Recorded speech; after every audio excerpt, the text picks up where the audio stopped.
함께 기도하시겠습니다. 하나님, 이 시간 우리의 마음에 깊이 임하여 주옵소서. 우리의 중심을 살피시는 하나님, 우리 하나님께 마음에 온전한 마음에 전심의 마음의 예배를 드리게 하여 주옵소서. 영광을 드립니다. 감사드립니다. 예수님의 이름으로 기도드립나이다. 아멘. 복된 주일입니다. 우리 양옆에 귀한 지체들이 있네요. 한번 보시고 얼굴 한번 보실까요? 옆에 또 누구들 오셨나 얼굴 한번 보시고 한번 같이 인사 나눌까요? 참 아름다우십니다. 참 아름다우시네요. 아름다우십니다. 저는 저기서 앉아서 이제 여러분의 얼굴을 보는데 요즘 눈이 많이 나빠졌는지 되게 예쁘게 보이는 경향이 있습니다. 안경을 써야 되는데 참 아름다우십니다. 같이 한번 들을까요? 아마 이번 분명히 파리 올림픽에서도 많이 듣게 될 그런 노래입니다.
가슴이 뭉클해지십니까?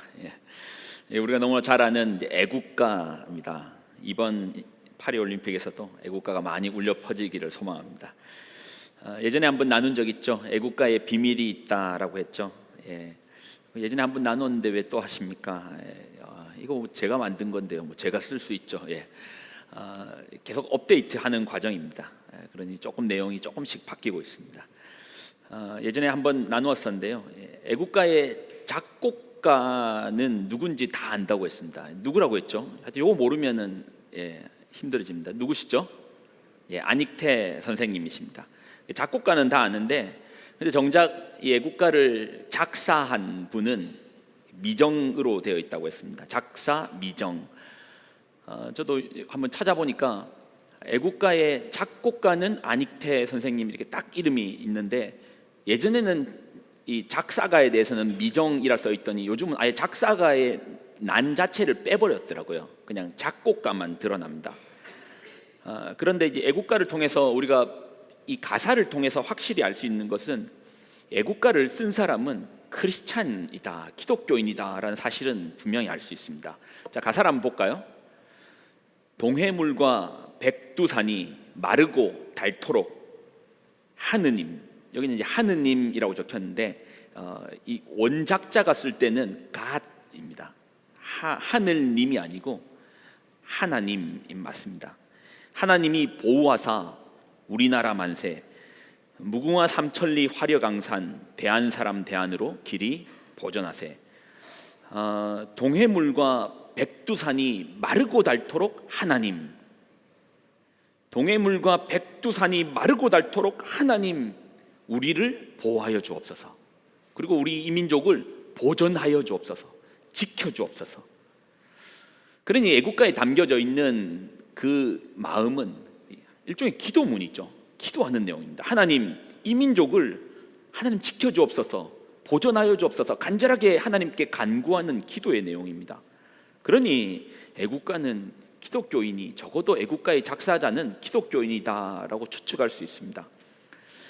근데 이제 기독교인인지 확실하게 드러나는 대목이 하나 더 있거든요. 애국가를 작사한 분이 기독교인임이 확실히 드러나는 대목이 후렴구에 나옵니다.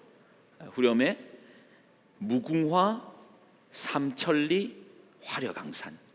무궁화 삼천리 화려강산. 아니 왜 많고 많은 꽃 중에 하필 무궁화를 지정했을까? 많고 많은 꽃 중에 왜 우리나라 삼천리 한라에서 백두까지 무궁화가 가득 피기를 소망했을까?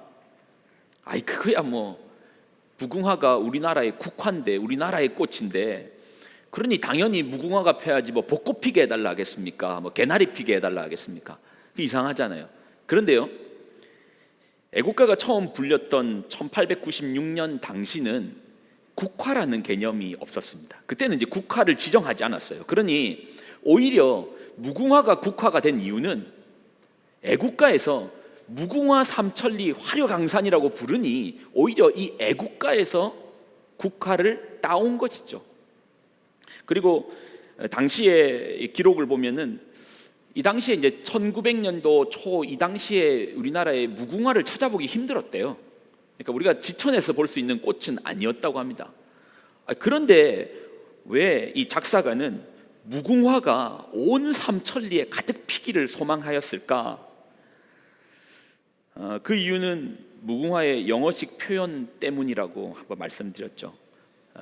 무궁화의 종, 꽃에 또 종이 있잖아요. 이 종을 살펴보면 이게 어떤 종이냐면 이번에 그냥 상식적으로 좀 알아두십시오. 여러분 스타벅스에서 커피 마시기 싫을 때 자주 마시는 그 있잖아요. 특히 여성분들이 좋아하는 그 빨간색 차. 예. 레몬티 하면 힘들죠. 레몬티는 아니겠죠. 뭐 히비스커스. 예, 히비스커스 드셔보셨죠? 예, 히비스커스. 그러니까 이게 무궁화는 이게 피고 지고 떨어졌다 또 피고 하는 히비스커스과의 꽃인데요. 이 무궁화의 정확한 영어식 이름은 이겁니다. 뭐죠? 로즈 오브 샤론이라고 했습니다. 샤론의 꽃입니다. 이 작사가가 우리나라 최초의 찬송가를 번역하신 분이거든요. 아마 이분이 이제 찬송가를 번역하시면서 이 단어에 집중했을 것입니다. 그리고 찾아보니 이게 무궁화인 거예요. 오늘 불렀던 우리 찬송가 89장 샤론의 꽃 예수 나의 마음에 거룩하고 아름답게 피소서 내 생명이 참 사랑의 향기로 간 데마다 풍겨나게 하소서 예수. 그렇죠. 여기까지만 부르시면 됩니다. 예. 예수 샤론의 꽃인 거예요. 예수 샤론의 꽃인 거예요. 무궁화의 영어식 이름이 샤론의 꽃인 거예요. 그러니 작사가는 그의 마음에 담기를 하니 암울한 이 나라 삼천리의 강산마다 예수의 꽃이 피어나게 해달라고. 예. 이 영시로 쓴 거거든요.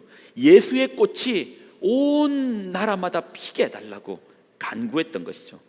그러니 작사가는 분명 기독교인일 것이다가 저희가 추측이 되는 거예요. 그럼 이 작사가는 누군가? 애국가의 작사가는 청나라에 머무는 동안 선교사를 통해서 신앙, 기독교 신앙을 받아들였던 윤치호 선생님이라고 했습니다. 그가 이제 미국 에모리 대학에서 유학생으로 있을 당시에 그의 메모에 윤치호의 애국 영시가 나오는데 그 영시의 내용이 이제 이 애국가였던 거예요. 이걸 훗날 이승만 대통령이 애국가로 지정한 겁니다. 그리고 윤치호 선생님이 번역한 우리나라의 최초의 찬송가에도 그 찬송가 가장 앞에 애국 시인 애국가가 기록되어 있습니다. 그래서 윤치호 선생일 것이다라고 많이들 추측합니다. 그러나 광복 후에요, 1955년 국사편찬위원회는 애국사 작사 조사위원회를 꾸립니다. 이 위원회를 통해서 애국가에 지금 미상으로 남아있는 작사가 누군가를 찾았는데요, 결론적으로는 작사가를 찾았는데 작자 미상으로 남기기로 결정합니다. 지금까지 애국가의 작사가는 알지만 모르기로 작정한 작자 미상. 왜인가? 그 이유는 당시 자료를 보면 그 윤치호 선생이 친일 반민족 행위자로 낙인이 친일 반민족 행위자로 낙인이 찍혀 있었기 때문입니다. 그러니 친일파가 애국가를 기록했다고 작사자를 두느니 차라리 모르기로 우리가 미상으로 남겨두자. 그래서 작사 미상인 겁니다. 제가 얘기하고 싶은 건 이겁니다. 그만큼 우리 민족에게 건들면 안 되는 선이 있는데 그게 친일파라는 말입니다. 그 이름이 걸리면 그 사람이 살아왔던 모든 과정이요 그냥 한마디로 결정이 되는 거예요. 친일 반민족 행위자 뭐죠? 매국노라는 이름으로 모든 그 사람이 살아왔던 삶의 평가가 그냥 결정되어 버리는 겁니다. 낙인이 찍히는 거죠. 사실 저는 역사학자도 아닌데 제가 말할 수 있는 선은 여기까지 있죠. 윤치호 선생이 매국노인지 애국자인지 저는 사실 알 길은 없습니다. 여러 평가들이 있어서 저는 함부로 말할 수는 없습니다. 근데 제가 말하고 싶은 것은 우리나라에서 친일파라 불리는 것 얼마나 무서운 인식인가. 그간 살아왔던 모든 삶의 과정들이 온데간데 없고 그냥 단 세 글자로 이 사람이 평가되는 겁니다. 매국노라는 이름으로 다 평가되는 거예요. 낙인이 찍힌다라는 겁니다. 지워지지 않는 선명한 인두질되어 있는 낙인이 그의 삶에 확 찍혀서 대대로 이렇게 산다는 겁니다. 한순간에 사람의 평판이 얼마나 매섭게 바뀌어 버리는가를 말씀드린 거예요. 그러면 왜 이런 이야기를 하는가? 저희가 이제 저희가 지금 계속해서 예레미야서를 나누잖아요. 예레미야에 대해서 한번 생각해 보자는 거예요.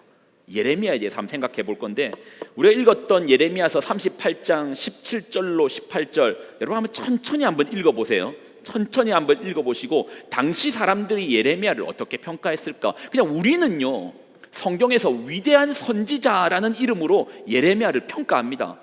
그는 하나님께서 하나님의 말씀 앞에 순종하였던 위대한 선지자라는 이름으로 예레미야를 평가해요.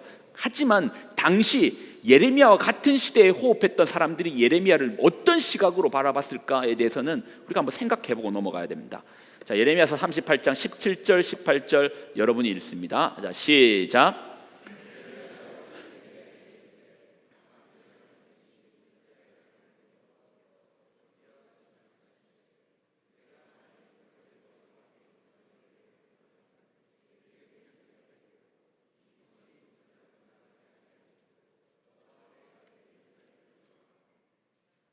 자, 18절 같이 읽습니다. 시작.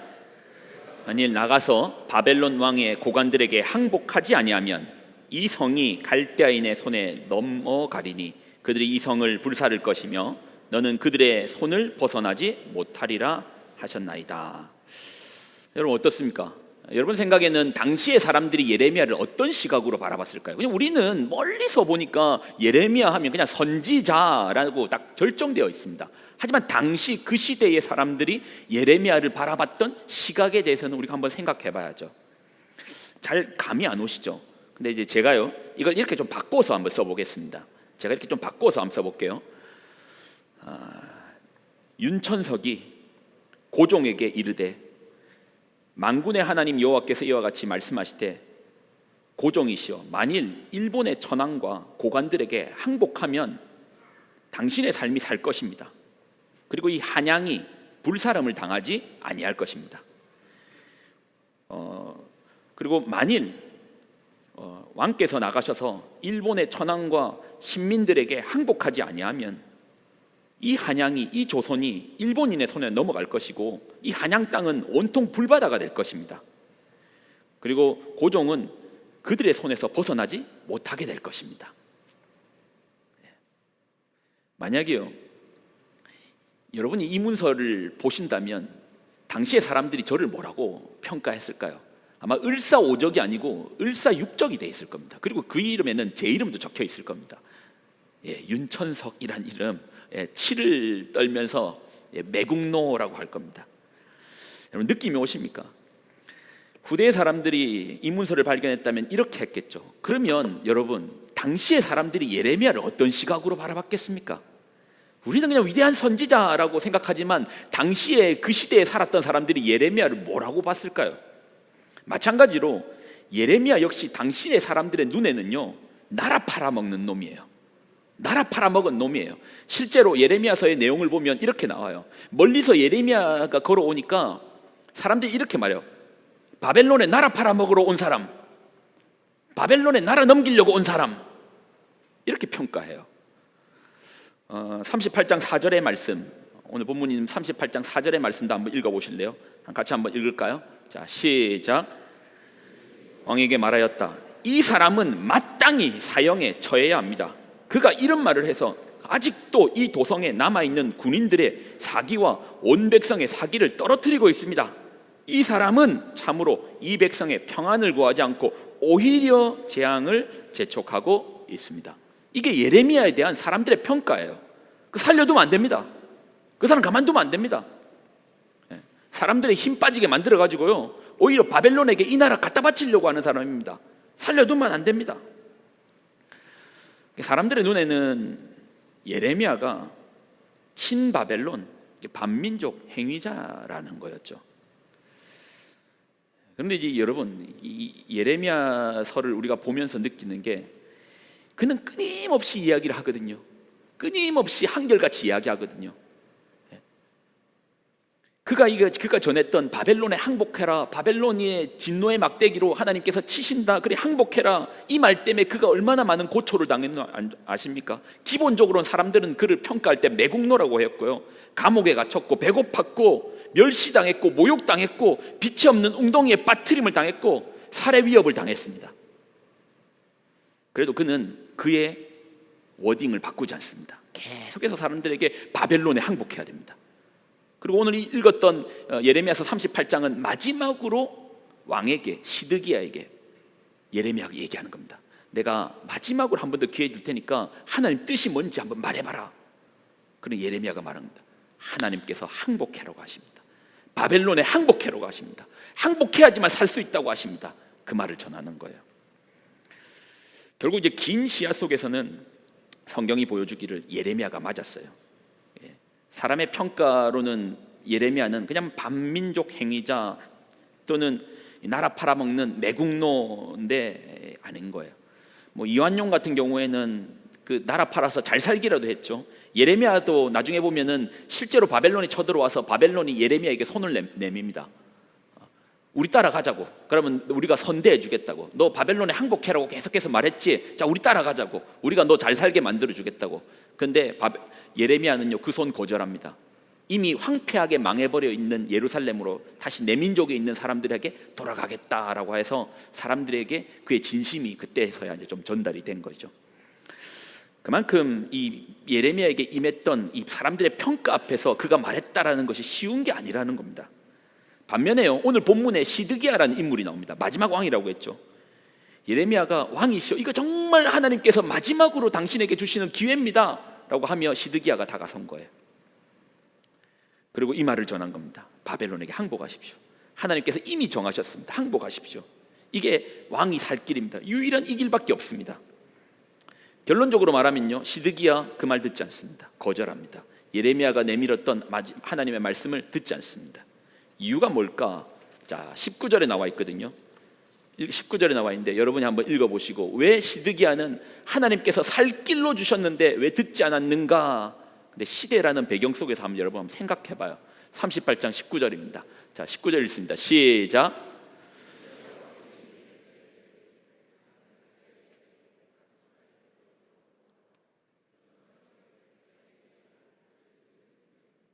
그들이 나를 조롱할까 하노라. 근데 여러분 이거 깊이 한번 생각해 보면 시드기야의 심정도 이해가 돼요. 그가 하나님의 말씀보다도 결국은 남이 나를 뭐라고 볼까? 사람들이 나를 어떤 식으로 바라볼까? 나라 팔아먹은 사람으로 보지 않을까? 매국노로 바라보지 않을까? 왕인데 비겁하게 도망친 사람으로 보지 않을까? 사람들이 나를 뭐라고 볼까? 바벨론에 항복한 왕으로, 비겁한 왕으로 기록하지 않을까? 그렇게 인식되지 않을까? 항복해야지만 살 수 있다라는 하나님 말씀보다 결국은 시드기야가 선택했던 것은 사람들의 그 평가를 더 크게 받죠. 근데 만약에 여러분이라면요, 여러분 자신 있습니까? 이 상황 속에서 동일하게 예레미야와 같이 말할 자신 있습니까? 또는 시드기야와 같은 결정을 내리지 않을 자신이 있습니까? 사람들의 시선이 시퍼렇게 쳐다보고 있는데, 우리의 신앙도 이제 그럴 때가 있죠. 하나님께서 나를 어떻게 바라보실까 보다는 지금 내 옆에 있는 사람이 나를 뭐라고 볼까, 어떤 식으로 바라볼까. 그러다 보면 끊임없이 이제 껍데기를 이제 둘러쓰는 것이죠. 가면을 둘러쓰는 겁니다. 그리고 우리는 남에 대한 평가에 대해서 아주 민감합니다. 사람들이 나를 뭐라고 말하고 어떤 식으로 바라보는가에 대해서 아주 민감할 수밖에 없어요. 왜 그렇죠? 우리는 다 알아요. 저 사람이 지금 나 평가하고 있다는 거 너무나 잘 알아요. 저 사람이 나를 뭔가에 대해서 잣대에 올려놓고 계속적으로 저울질 한다는 거 너무나 잘 알아요. 왜 그렇죠? 왜 알죠? 나도 그러거든요. 나도 그러거든요. 여러분은 다릅니까? 여러분도 끊임없이 누군가를 평가하고 판단하고 비판하지 않습니까? 그러니 나도 그러는데 당연히 저 사람도 나 그렇게 보겠지. 나도 누군가를 계속해서 판단하고 비평하고 비판하는데 그도 나를 판단하지 않겠냐고. 그러니 우리가 하는 뒷담화의 대부분은 결국 남 평가 아닙니까? 남 비판 아닙니까? 남이 어떻다 저떻다 그렇지 않습니까? 우리는 누군가를 평가하는 것, 판단하는 것, 비판하는 것 좋아해요. 설교 시간 30분 길죠. 근데 제가요, 여기서 여러분, 제가 어떤 집사님에 대한 이야기를 지금부터 해드리겠습니다 라고 하면 아마 기가 쫑긋 설걸요. 거기에 민감하게 반응합니다. 나도 남을 이렇게 비판, 비난, 평가, 저울질 하는데 전들 나에 대해서 좋게만 말할까? 전들 나에 대해서 평가하지 않을까? 그러니 그렇게 민감하죠. 저 사람 나한테 뭐라고 말하던데, 저 집사가 나에 대해서 뭐라고 말하던데. 그러다 보니 우리의 신앙에서도 이제 바리새파와 같은 모습이 많죠. 근데 참 이상한 게 뭔지 압니까? 예수님 당시에 예수님은 사람들이 그렇게 손가락질하는 창기와 또는 세리와는 친구처럼 지내셨는데, 정작 사람들에게 그 시대에 존경받던 바리새인들에 대해서는 비난을 멈추지 않습니다. 대척점에서 물과 기름과 같이 평행선을 달립니다. 이유가 뭔가 예수님의 말씀 한번 들어보세요. 자, 마태복음 23장 25절로 27절이네요. 자, 여러분이 한번 읽어보면서 왜 그렇게 예수님께서 바리새인들에 대해서 이렇게 말씀하죠. 그럼 제가 읽어드릴게요. 세 번역입니다. 율법학자들과 바리새파 사람들아, 위선자들아, 너희에게 화가 있다. 너희는 잔과 접시와 겉은 깨끗이 하지만 그 안은 탐욕과 방종으로 가득 채우기 때문이다. 눈먼 바리새파 사람들아, 먼저 잔 안을 깨끗하게 해라. 그리고 그 겉도 깨끗하게 될 것이다. 율법학자들과 바리새파 사람들아, 위선자들아, 너희에게 화가 있다. 너희는 회칠한 무덤과 같기 때문이다. 그것은 겉으로는 아름답게 보이지만 그 안에는 죽은 사람의 뼈와 온갖 더러운 것이 가득하다. 이와 같이 너희도 겉으로는 사람에게 의롭게 보이지만 속에는 위선과 불법이 가득하다. 왜 이렇게 바리새인들에 대해서 예수님과 대척 지점에 있었습니까? 간단하죠. 안과 겉이 다르다라는 겁니다. 네 속과 네 겉이 다르다라는 겁니다. 속은 아닌데 겉은 거룩한 척 하더라는 겁니다. 왜 이렇게 우리가 인생 복잡하게 삽니까? 내 속이 아프면 나 아프다, 힘들다라고 하는데, 여러분 실제로 속상한 일 있고 괴로운 일 있으면 그날 화장 더 진하게 하죠. 왜요?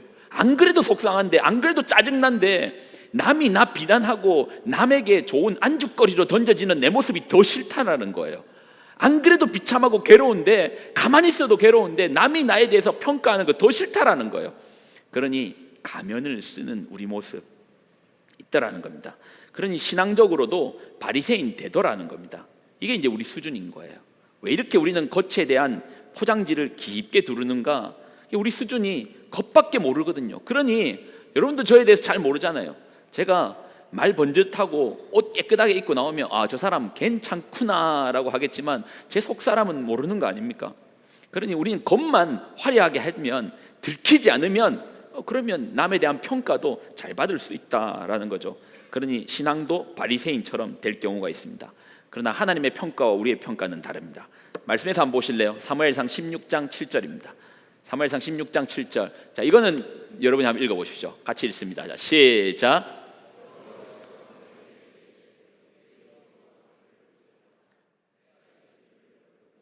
내가 보는 것은 사람과 같지 아니하니 사람은 외모를 보거니와 나는 나 여호와는 중심을, 우리의 마음을, 우리의 심령을 보시는 거예요. 사람은 고작 볼 수 있는 게 이제 겉만 보죠. 겉만 번지르하면 괜찮구나라고 넘어가지만 그 속사람 어쩔 줄 모른다라는 겁니다.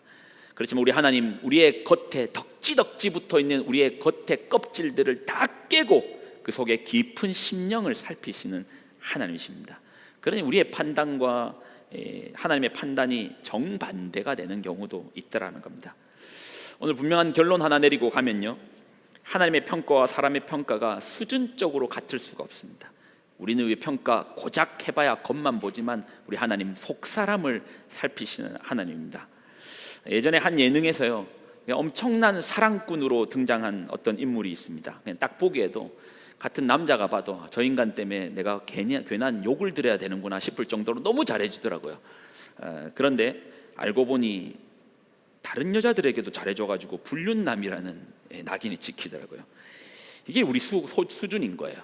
겉은, 속은 속을 수 있다는 겁니다. 저런 사랑꾼 없지 하지만 알고 보면 그 마음에 뭐가 들어있는지 모른다라는 겁니다. 그러니 고작 겉만 보고 평가하는 사람의 평가에 너무 민감할 필요 없다, 그렇게 하고 싶은데, 그럴 때 우리가 하나님께서 나를 어떻게 보시는가에 집중할 수 있다로 끝내고 싶은데, 근데 이게 쉽지가 않아요.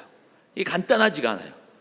나도 끊임없이 남에 대해서 평가하고 판단하기 때문에 남이 나를 어떻게 볼까에 대한 시각 앞에 그냥 둔감해지고 싶은데, 그냥 저런 소리 안 듣고 살고 싶은데 그게 쉽지가 않아요. 그래서 저는 이 말씀을 하나 좀 더 나누고 마치고 싶습니다. 성경에 보면 남에게 판단받지 않는, 남에게 비판받지 않는, 남의 이야기 앞에 그렇게 내 마음이 바람에 나는 겨와 같이 흔들리지 않는 기가 막힌 구절이 하나가 있습니다. 기가 막힌 말씀이 이 속에 있습니다. 여러분, 혹시 남의 말 때문에 힘들어 하십니까? 남이 뭐라고 할까에 대해서 신경 쓰느라 그것이 괴로움으로 다가오십니까? 남의 시선에 대해서 너무나 힘들게 살아가십니까? 그럼 오늘 이 말씀 분명히 위력이 있습니다. 저는 이 말씀을 붙들고 살아보니까 확실하게 이 말씀이 가지고 있는 위력을 맛봅니다. 적어도 남에 대한 평가 앞에 그렇게 쉽게 흔들리지 않을 수 있는 귀한 말씀 지금 여러분에게 공개합니다. 여러분 한번 보십시오. 마태복음 7장 1절과 2절입니다. 여러분이 같이 한번 읽어 보실래요? 자, 시작. 자, 1절 다시 한번 더 읽습니다. 1절 다시 한번 더 읽습니다. 자, 시작. 비판을 받지 아니하려거든 비판하지 말라. 남에게 평가받기 싫으면 평가하지 말라. 자, 2절 말씀은 더 좋습니다. 자, 2절도 한번 읽어볼까요? 자, 시작. 너희가 비판하는 그 비판으로 너희가 비판을 받을 것이요, 너희가 헤아리는 그 헤아림으로 너희가 헤아림을 받을 것이요, 너희가 이해하는 그 이해력으로 너희도 이해받을 거다. 비판해, 비판받을 거다. 저 사람들 많이 만나잖아요. 뭐 여러분도 많이 만나시겠지만 사람들 많이 만나잖아요. 그리고 사람에 대한 이야기들 자주 하잖아요. 그러다 보니 제가 느낀 거 하나 확실히 있습니다. 누군가에 대한 꼭 험담이 아닐지라도 누군가에 대해서 참 쉽게 이야기 우리 하잖아요. 남만 그런 게 하잖아요. 근데 누군가에 대한 쉽게 이야기가 되어지는 사람의 경우, 제가 보니까 그분 남이 나를 뭐라고 말할까에 엄청 민감해요. 자기 역시 남에 대해서 쉽게 말하지만 자기 역시 남이 저 사람이 나 뭐라고 어떻게 바라보고 있지에 대해서 엄청 민감해 하시더라고요. 근데 또 그런 사람 있잖아요. 누군가에 대해서 얘기하면 아이고 뭐 상관없어 하지 말라고, 그냥 납더라고 지가 알아서 사는 거지 납더라고 하면서 남에 대해서 크게 둔감한 사람이 있습니다. 이제 그런 스타일은 남이 나에 대해서 뭐라 말할까에 대해서도 둔감하더라고요. 성경이 말하네요. 여러분, 혹시나 사람들의 시각 앞에 민감하게 살아가고 있습니까? 남이 나에 대해서 이야기하는 것에 대해서 그것이 괴로움으로 다가오십니까? 그러면 여러분, 비판받지 않는 놀라운 길을 설명해 드리겠습니다. 그게 뭐라고요? 비판하지 마십시오. 판단하지 마십시오. 저울질 하지 마십시오. 그러면 저울질 당하지 않을 겁니다. 비판받지 않을 겁니다. 판단받지 않을 겁니다. 그리고 거기서 한 단계 더 나가 볼까요? 이해하는 겁니다. 그냥 우리가 겉으로 보니까, 삶의 형편으로 보니까 저 왜 이렇지? 그렇지만 그냥 겉에 보이는 것만 가지고 나가지 말고 한번 이해해 보려고 노력하는 겁니다. 뭔가 내가 모르는 뭔가 있겠지, 내가 모르는 어떤 상황이 있겠지. 이해하십시오. 이해하려고 노력하십시오. 그러면 성경이 이렇게 말하네요. 그도 아니면 누군가도 다른 이도 너를 이해해 줄 것이다. 남의 시선을 크게 생각하고 그 시선에 민감하게 반응하며 살아내면 언젠가 내 모습에서요, 나도 내가 누군지 모르는 가면을 덕지덕지 썩어 있는, 그래서 내 감정도 내가 뭔지 모르는 그런 바리새인을 볼 것입니다. 반면에 하나님께서 나를 어떻게 바라보시는가, 하나님께서 나를 어떻게 바라보시는가 앞에 민감하게 나간다면 오늘 예레미야와 같은 결단력 있는 삶도 살 것이고, 그리고 이러한 삶을 살아내시면 하나님의 시각화에서 하나님께서 나를 바라보시는 관점에서 살아내면 언젠가 여러분의 모습에서 예수님의 모습을 닮아 있는 영적인 놀라운 거장이 발견될 것입니다. 우리 이 찬양으로 같이 한번 고백하며 나갈까요?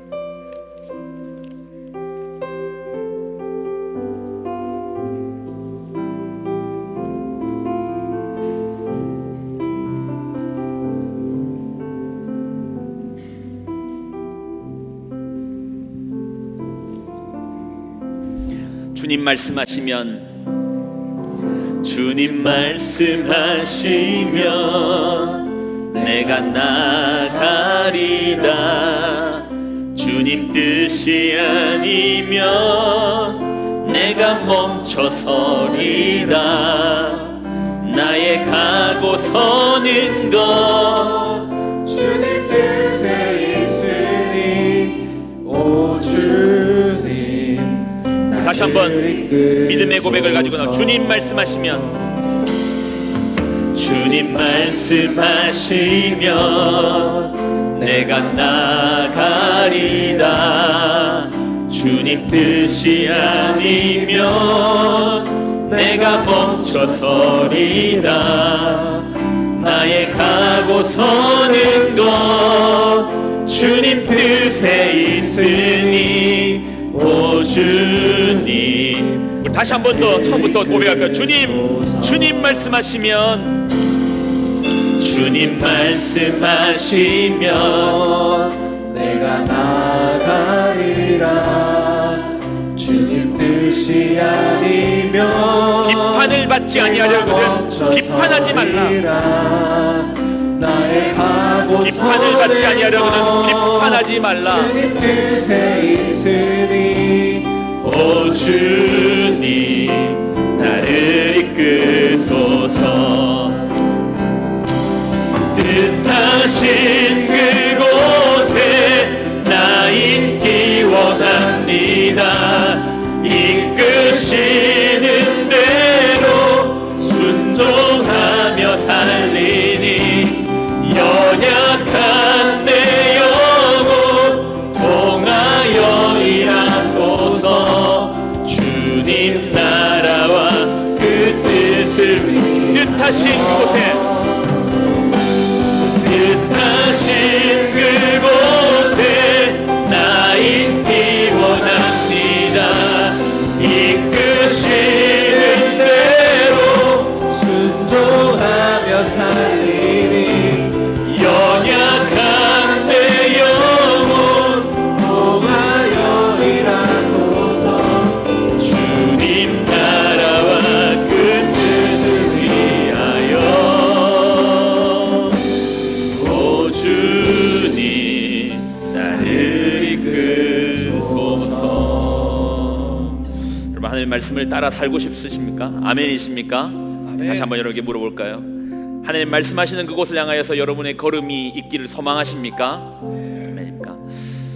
내 사람의 시선, 우리가 신경 안 쓰고 산다 하지만 하나님 멀리 있는 것 같은데 사람들은 바로 옆에 있네요. 그러다 보니 그 시선을 쫓아서 살아갈 때가 많습니다. 참 사람들에게 존경받는 집단이었는데 훗날 사람들은 그 속과 겉이 다르다라고 하며 바리새인들에 대하여서 책망을 하셨습니다. 우리의 신앙은 어떤가요? 우리의 신앙은 우리의 겉모습과 속모습이 일치합니까? 내 속 안에 있는 것들이 우리의 겉으로 드러나는 그런 하나님 앞에 칭찬받는 그런 자들입니까?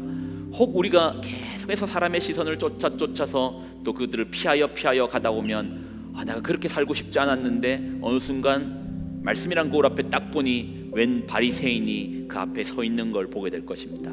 여러분 기억하십시오.